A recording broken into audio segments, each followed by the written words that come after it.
하나님의 말씀 함께 보도록 하겠습니다. 하나님의 말씀은 사사기입니다. 사사기 2장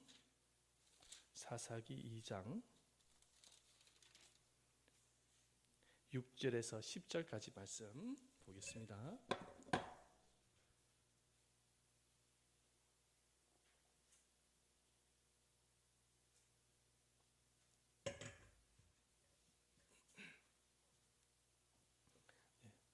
화면도 좀 띄워주세요. 구절을 하나씩. 네. 우리 다 같이 한 목소리로 읽어보도록 하겠습니다. 2장 6절입니다. 시작.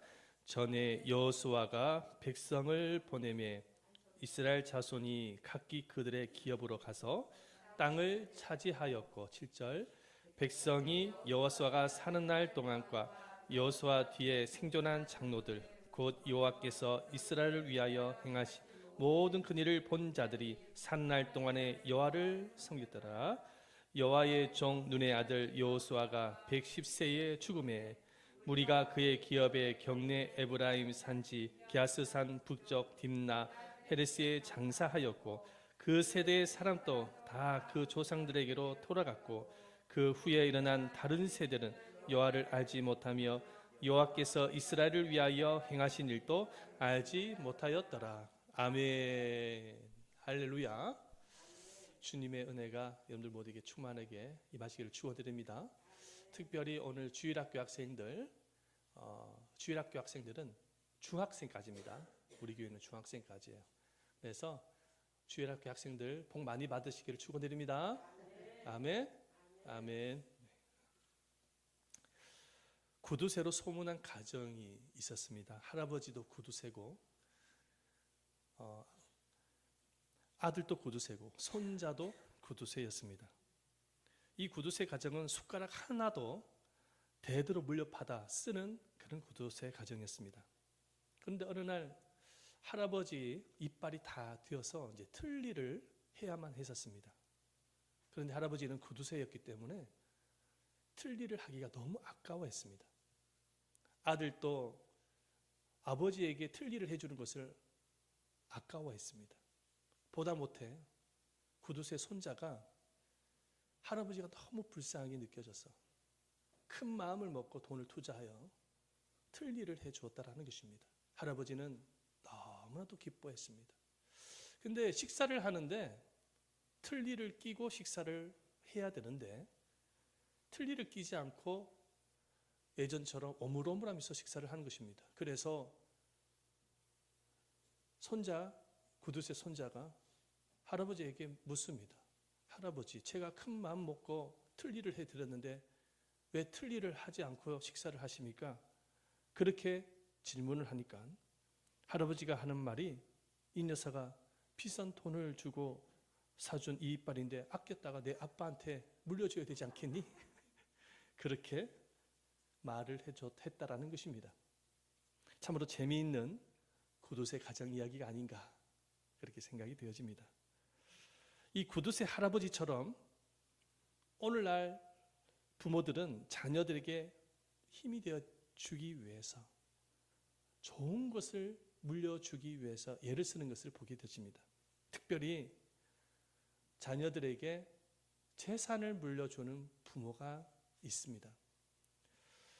그래서 부모가 물려준 재산으로 인해서 정말 고생하지 않고 살아가는 자녀들도 많은 것을 보게 되집니다. 2003년 20살도 되지 않는 미성년자 중에서 세계에서 가장 큰 부자는 선박왕이라고 불렸던 오나시스의 외손녀였다고 합니다. 그녀는 18살 때에 외할아버지로부터 10억 달러, 우리나라 돈으로 따진다면 1조 원의 유산 상속을 받게 되어집니다. 그렇게 많은 돈을 유산으로 물려받았기 때문에 이 외손녀는 떵떵거리면서 살아가는 거죠. 자기가 가지고 놀고 있었던 인형이 있었는데 그 인형의 옷을 그때 당시 최고의 디자이너였던 프랑스 디자이너 크리스티앙 디오르가 직접 제작했던 옷을 입힐 만큼이나 그렇게 인생을 살았던 소녀였습니다. 1년 동안 쓰는 용돈만 해도 100억 원이나 되어졌다고 합니다. 1년에 용돈만 100억 원입니다. 부럽습니다. 그죠? 그런데 이런 일들이 외국에만 일어난 일이 아닙니다. 대한민국의 행정자치 통계에 따르면 우리나라에서 20살이 되지 않는 미성년자가 가진 땅이 전국적으로 5,400만 평. 지금 서울의 여의도 면적의 21배나 되는 땅을 소유하고 있다는 것입니다. 미성년자들이. 그중에 10살도 안 된 아이들이 여의도 면적의 5배의 면적의 지분을 가지고 있는 것으로 조사가 되어졌습니다. 그만큼 부모로부터 이 재물에 대한 유산을 상속받은 자녀들이 많다라는 사실을 통계 조사를 통해서 우리가 살펴볼 수가 있는 것이죠.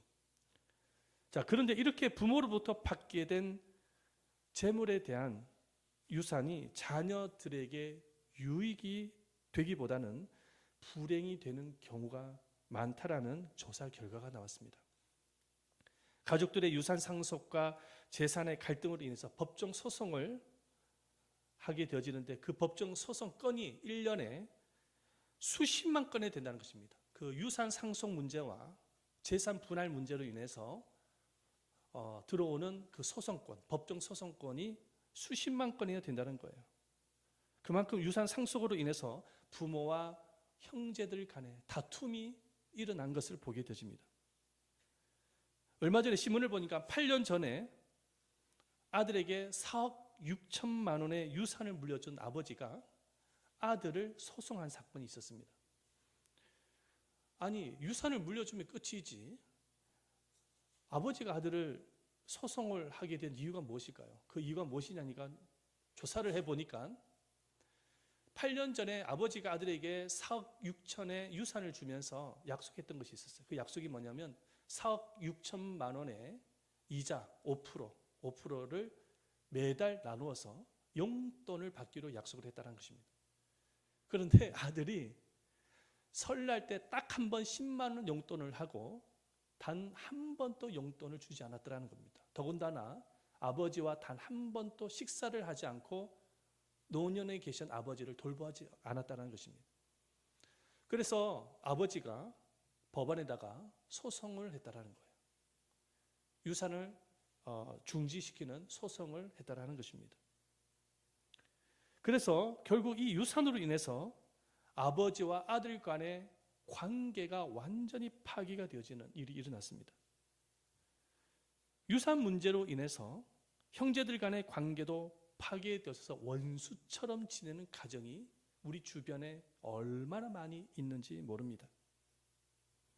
자, 이러한 사례들을 우리가 살펴볼 때에 부모가 자녀들에게 물려주어야 할 가장 좋은 유산은 재물이 아니라는 것입니다.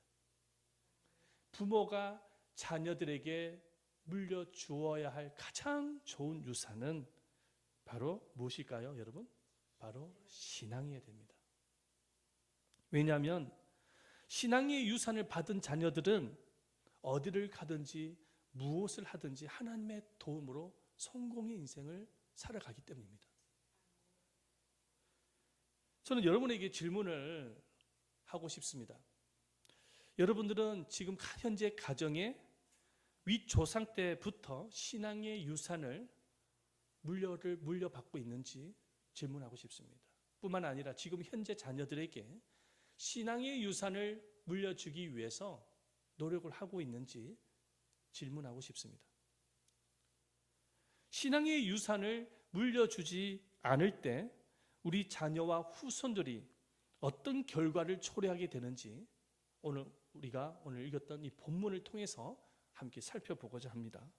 자, 오늘 이 본문에서 핵심되는 구절은 10절입니다. 우리 10절 말씀 다 같이 함께 읽어보도록 하겠습니다. 10절입니다. 시작.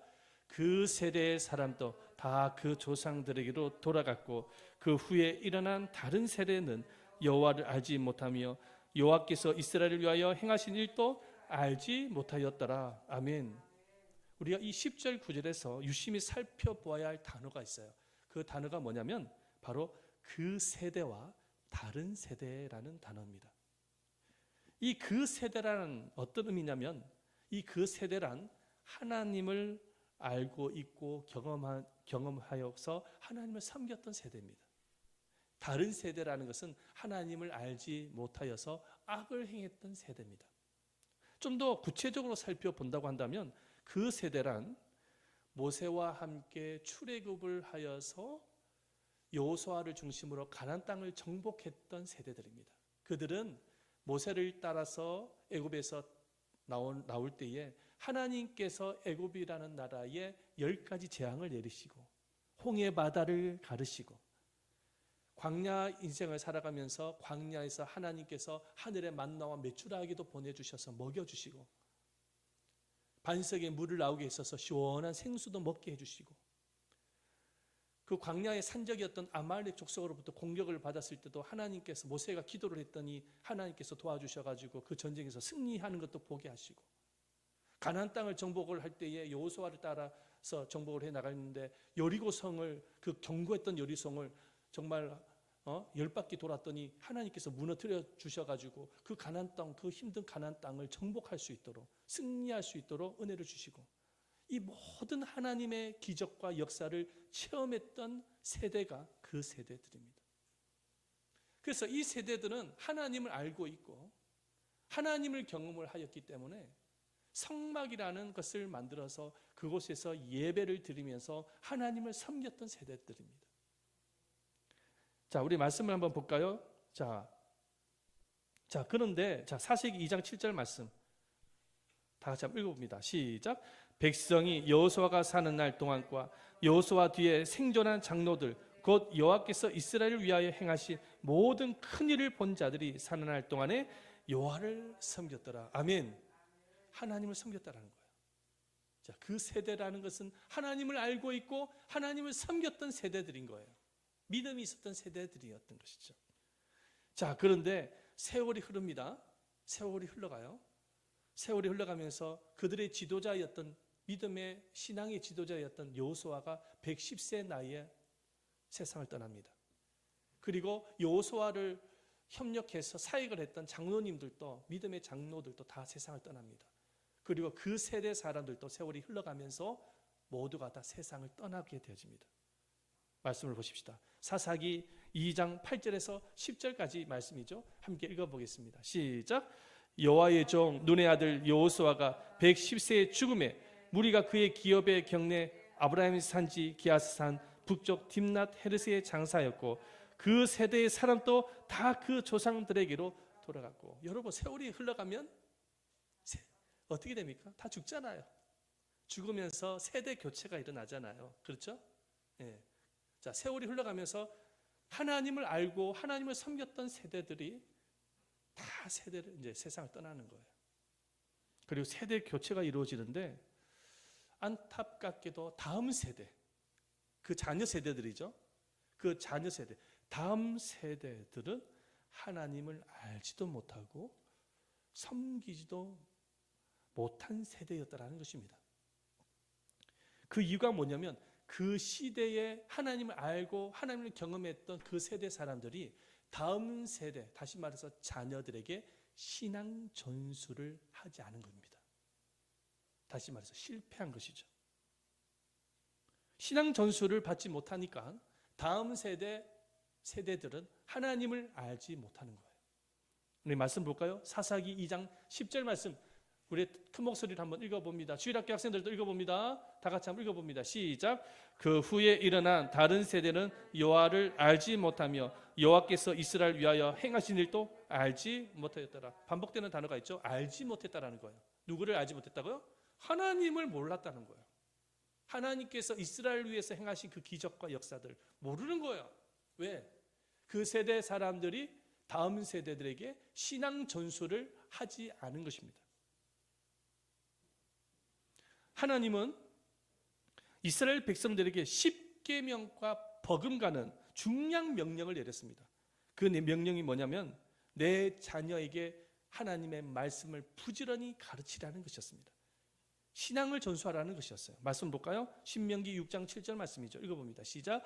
내 자녀에게 부지런히 가르치며 집에 앉아 있을 때라든지 길을 갈 때든지 누워 있을 때라든지 일어날 때든지 이 말씀을 강론할 것이며 이렇게 말씀하고 있습니다. 부지런히 말씀을 가르치라고 명령하고 있습니다.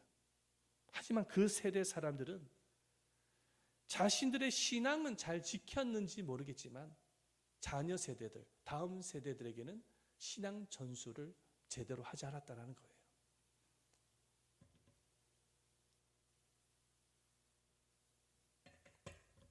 예를 들어서 이런 거 똑같습니다. 자녀가 엄마, 나 머리가 너무 아파. 나 오늘 교회 안 나갈 거야. 그래 알았어. 머리 아픈데 어떻게 교회 나가? 그냥 푹 쉬어. 자녀가 학원에서 오늘 특강이 있어서 교회 안 나가고 나 학원에 공부하러 갈 거예요. 그래. 야, 교회보다 학원이 더 중요해. 네 공부가 더 중요하지. 가서 열심히 공부해. 교회 안 나가도 괜찮아. 이번만 빠지면 되지 뭐.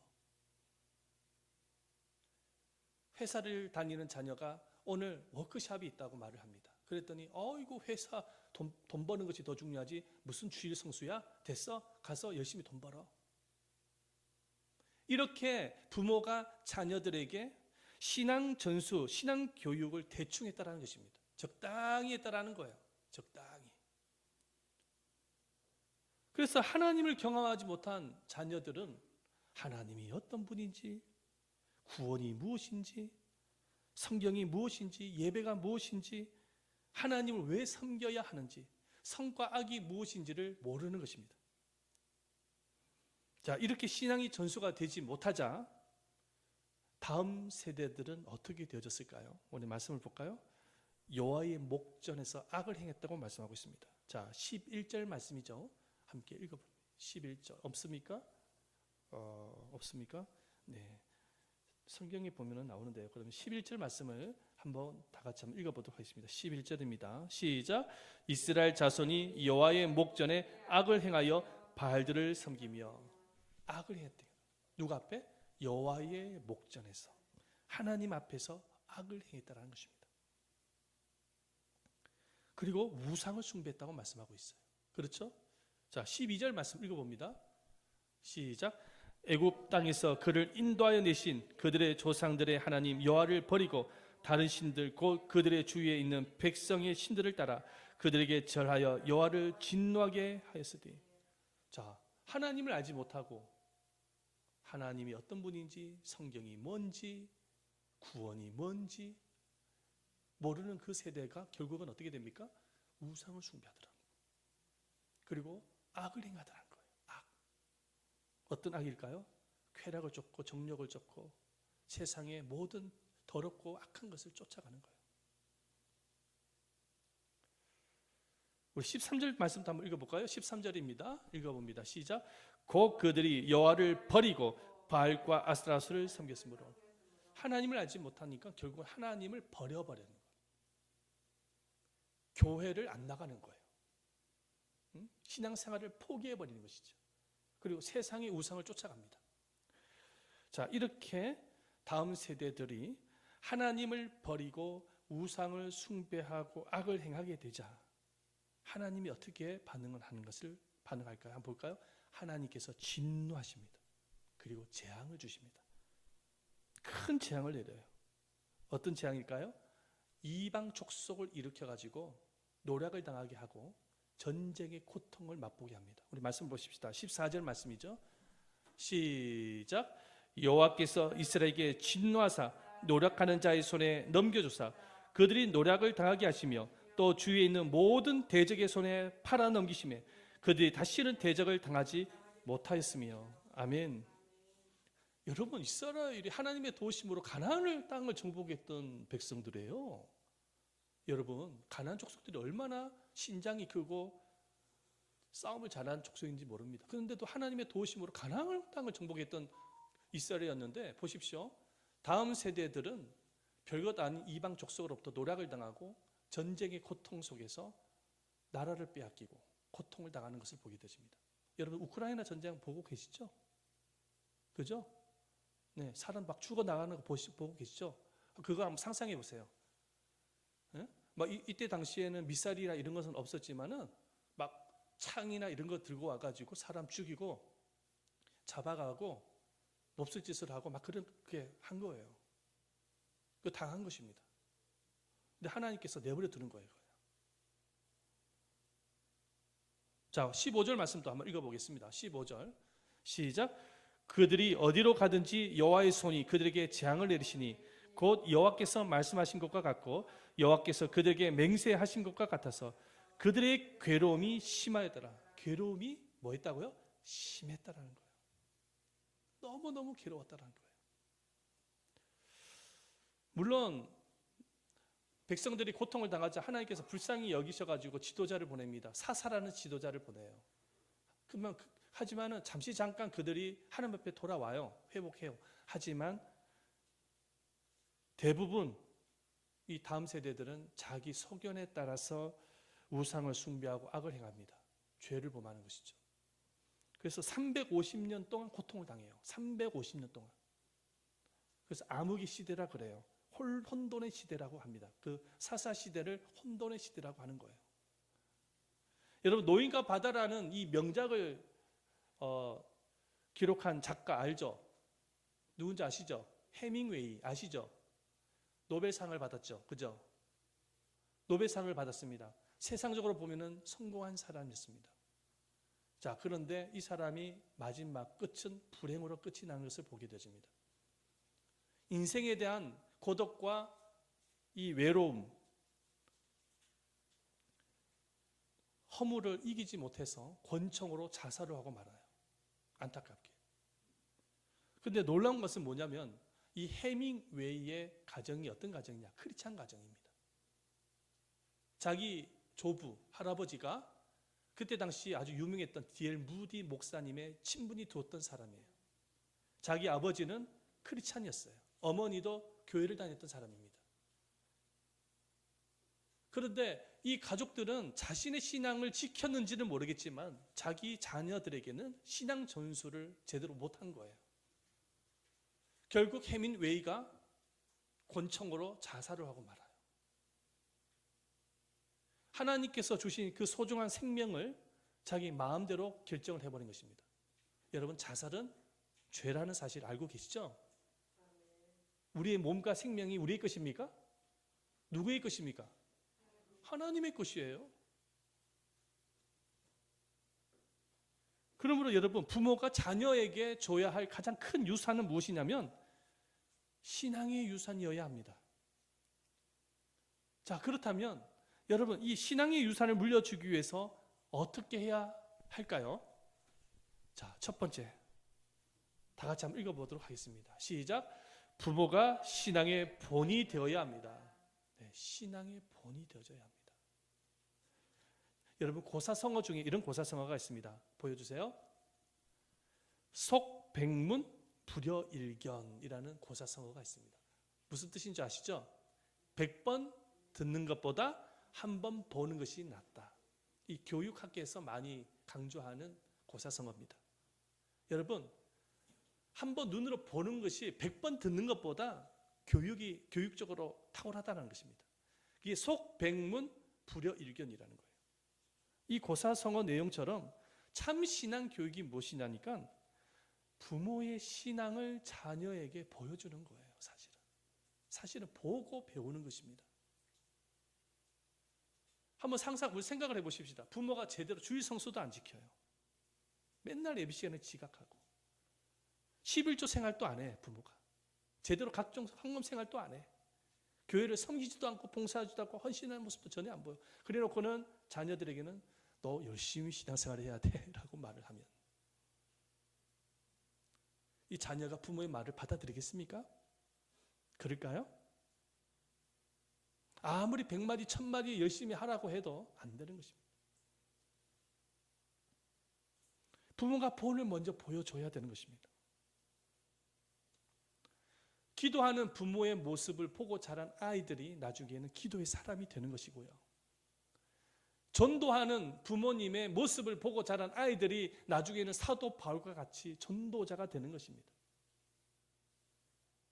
정말로 주님께 헌신하고 교회를 헌신하는 부모를 보고 자란 아이들이 훗날에는 교회의 큰 일꾼이 되어지는 것이죠. 그 사도 바울이 고린도 교회의 영적 자녀들에게 이런 말을 전합니다. 뭐라고 얘기를 하냐니까 고린도전서 11장 1절 말씀을 함께 읽어보도록 하겠습니다. 고린도전서 11장 1절입니다. 시작. 내가 그리스도를 본받는 자 된 것 같이 너희는 나를 본받는 자가 되라. 아멘. 사도 바울은 영적 자녀들에게 나를 본받아라 말씀하고 있습니다. 사도 바울의 신앙 교육의 핵심이 뭐냐면 본을 보이는 것이었어요. 나를 보고 배워라 이 말이에요. 부모를 보면서 자녀들이 신앙을 배울 수 있어야 되는 거예요. 제가 옛날에 주일학교 학생들을 담당했었는데요. 전도사 때에 아무리 교회에서 주일학교 학생들을 교육을 시켜도 변화가 일어나지 않는 거예요. 알고 보면 가정에서 다 깨지는 거예요. 부모가 제대로 못하니까 애들이 부모를 따라가는 것입니다. 자, 두 번째, 우리가 신앙의 유산을 물려주기 위해서 어떻게 해야 될까요? 두 번째입니다. 읽어봅니다. 시작. 자손들을 위해 눈물로 기도해야 됩니다. 눈물로 기도해야 됩니다.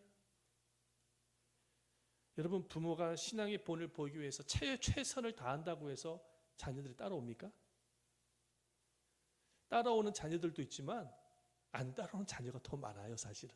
부모가 열심히 최선을 다해서 신앙 양육을 하려고 하여도 잘 안 돼요. 저도 3명의 자녀가 있지만 여기 앉아 있지만은요, 자녀를 키우면서 늘 느끼는 것이 있어요. 그 느낌이 뭐냐? 내 자식 내 마음대로 안 된다는 거예요. 내 자식 내 마음대로 안 됩니다.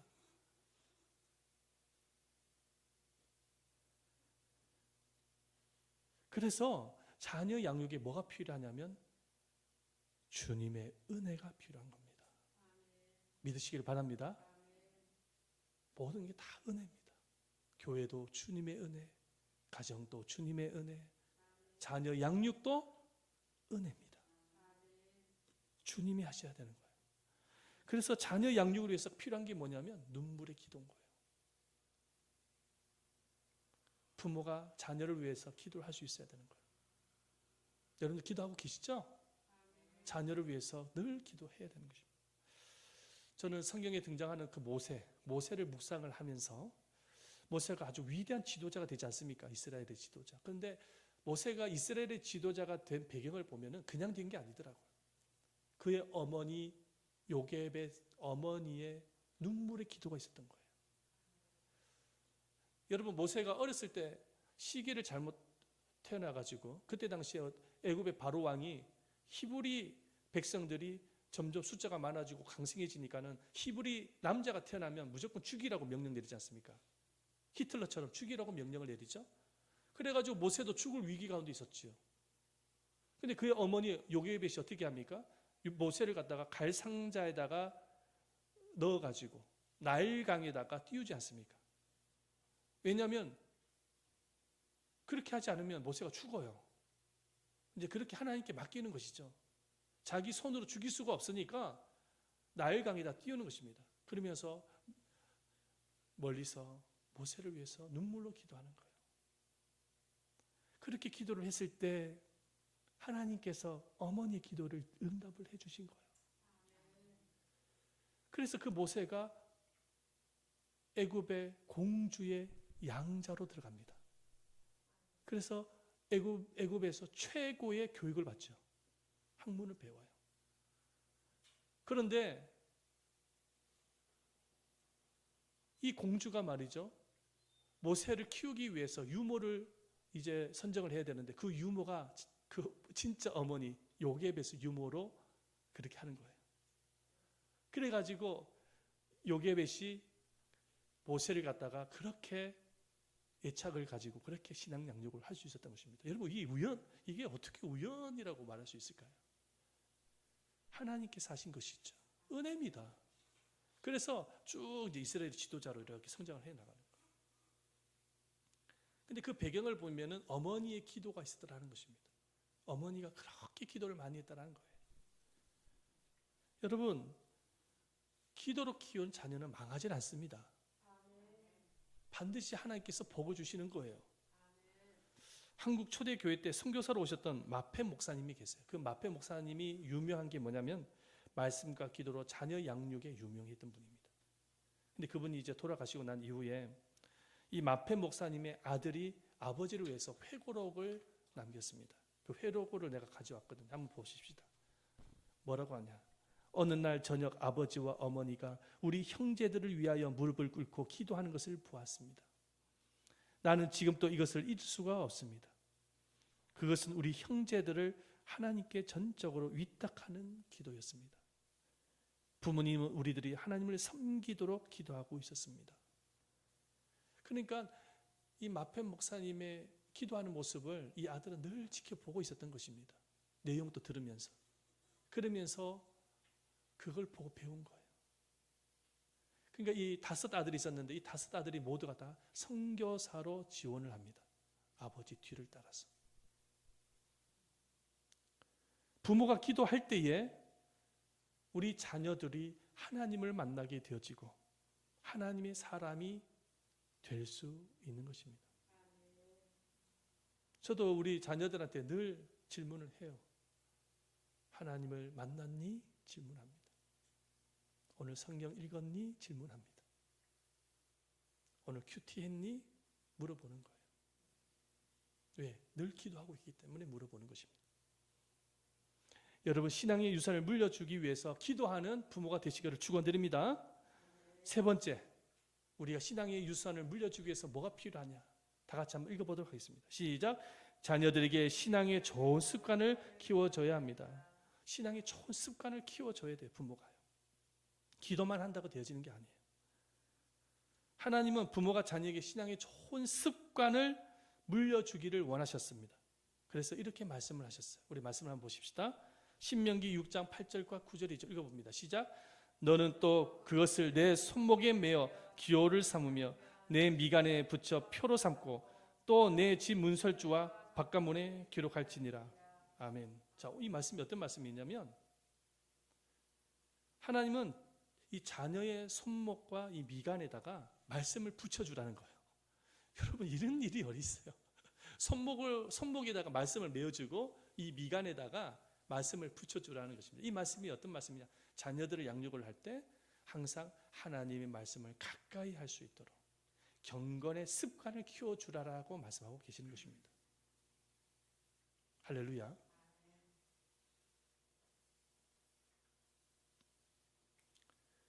왜 경건의 습관을 키워줘야 될까요? 디모데전서 4장 7절과 8절 말씀 한번 읽어봅니다. 디모데전서 4장과 7절 8절 말씀 시작. 경건에 이르는 연습을 알아. 육체의 연습은 약간의 유익이 있으나 경건은 범사에 유익하니 금생과 내생의 약속이 있느니라. 아멘. 경건은 범사에 유익하니 금생과 내생의 약속이 있다. 이 금생이라는 것은 이 세상의 삶과 내생이라는 것은 저 세상의 삶을 말하는 거예요. 이 세상의 삶과 저 세상의 삶에 복이 있다는 것입니다. 그러니까 경건의 인생을 습관을 키워나갈 때 복을 받는다는 거예요. 어떤 복을 받을까요? 경건한 사람이 구원의 믿음을 가질 수가 있어요. 경건한 사람이 하나님과 교회를 섬길 수 있습니다. 경건한 사람이 주님의 나라를 위해서 쓰임받을 수가 있습니다. 그리고 경건한 사람이 세상에서도 인정을 받아서 복을 받아요. 미국 조지아 주립대학의 경제학 박사였던 토마스 스탠리 교수님이 계십니다. 이분이 아주 유명한 분인데 이분이 부의 세습이라는 책을 이렇게 편찬하신 분이신데 그 연구를 한 것을 제가 자료를 좀 가지고 왔습니다. 20년 동안 미국을 움직이는 100만 장자들의 성장 과정을 연구했다는 거예요. 그런데 미국의 100만 장자 가운데 20%는 부모로부터 기업과 재산을 물려받은 사람이에요. 80%가 자수성가한 사람입니다. 그런데 이 80%가 성공할 수 있었던 배경을 보니까 재물을 유산받은 것이 아니라 부모로부터 좋은 습관을 물려받았다는 것입니다. 그 좋은 습관이 뭐냐니까 바로 신앙의 경건입니다. 그리고 근면, 성실, 그리고 정직, 용기 같은 정신적인 유산을 받았다는 거예요. 그래서 이 사람들이 이 80%가 자수성가에 성공하게 되어져서 정말로 기업에 미국을 움직이게 되는 백만장자가 된 겁니다. 우리 아이들에게, 우리 자녀들에게요. 그래서 이 신앙의 유산이 정말로 중요한 거예요. 아이들의 생각과 가치관과 마음속에 정말 이 신앙의 유산만 잘 들어가기만 되어졌다면 성공해요. 백만장자가 될 수 있는 거예요.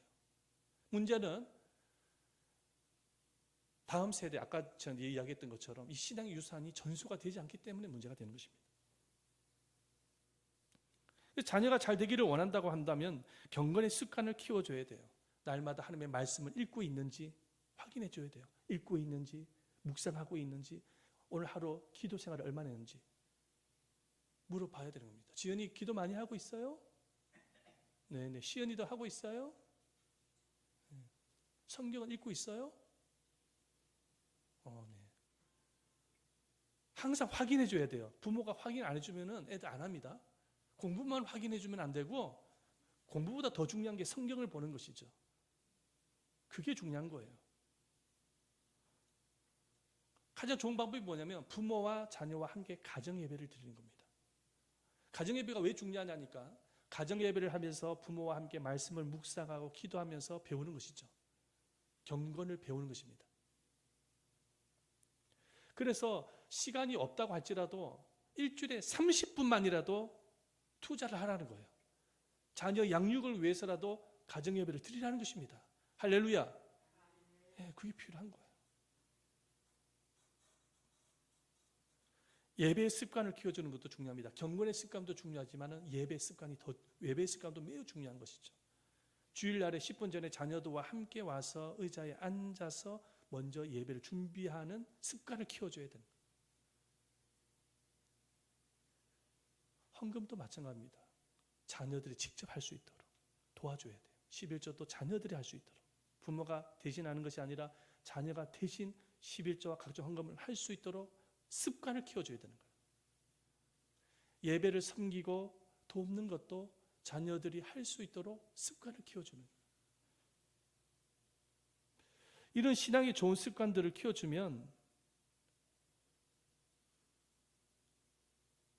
아주 이 습관은 자녀 때 끝나는 것이 아니라 되물림이 되어져서 후손들도 복을 받게 되어지는 것입니다. 믿으시길 바랍니다.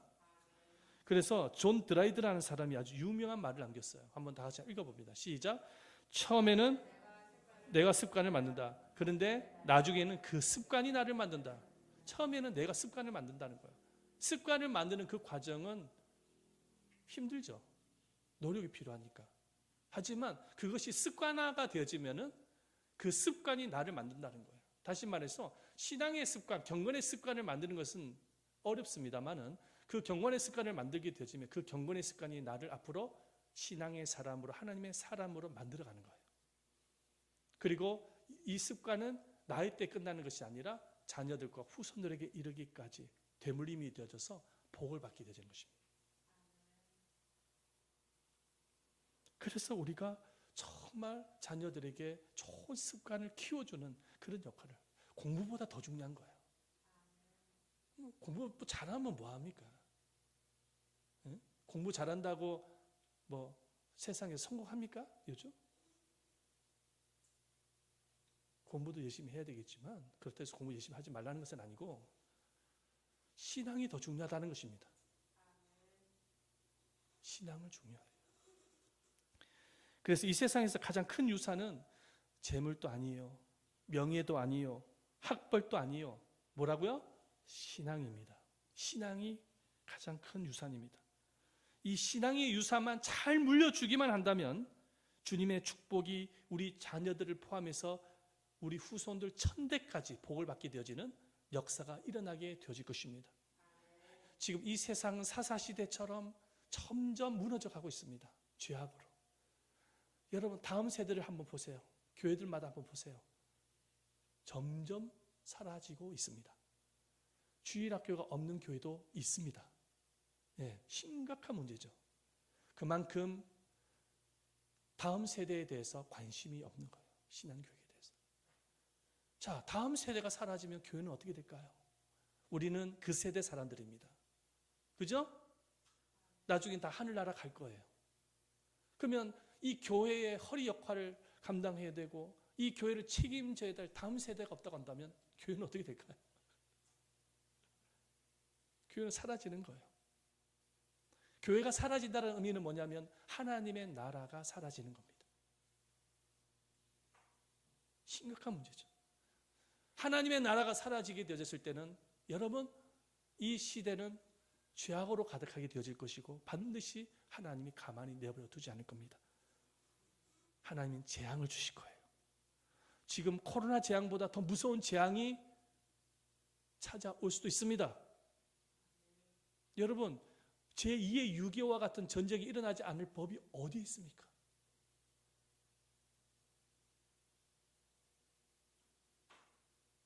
그렇게 되어졌을 때는 망하는 것이죠. 그래서 정말로 다음 세대 아이들을 위해서 기도하고 양육이 필요합니다.